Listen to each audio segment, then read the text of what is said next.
აბა, ბეგავ. ჩემი ჯერია. კარგი, მაშინ რაღაცა ჩვენ სერიალზე ხო რაღაცა.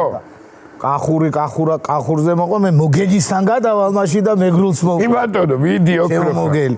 ნუ მოგე ხა პახმელიას დროები მოდის რა, ახალი წელიც მოდის და ავტოსადგურში, ზუგდიდის ავტოსადგურში ხდება რა.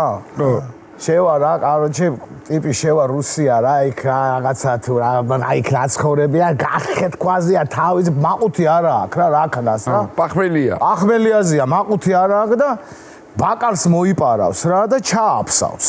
ჩააფსავს და ბუს ჩააგდებს რა. და მივა გამყიდველთან, რა შოეთ რაქენიო ესო, ბუზიანი მომეციო, არ გწვენიაო, კაცო, არ გწვენია რა არის ესო და აუ ბოდიშიო, ეხლა იქ აირეოდა ხალხი და რა იცის ეხლა ამან რო ფსელია, ამოიღეს ბუზი გადააგდეს დახლის ქვეშ შედო რა, ნუ გააგრძელა ვაჭრობა, ამას პივა მიცა წავიდა, შემოვიდა მოგეგი. შემოვიდა მოგეგი, ჩამომიხსენდი პივა ეუნება ამ გამყიდველს და ნუ ეხლა ამა ხوارზე ამოიღო ეს და დაუდო, მიდი ახლა და აიღო აბა. გადახედე. შენ ერთი მძღერიანი პერაშკის გეკნება დამაყოლები გემარე. აი, ტენტავ. კარგი, აბა.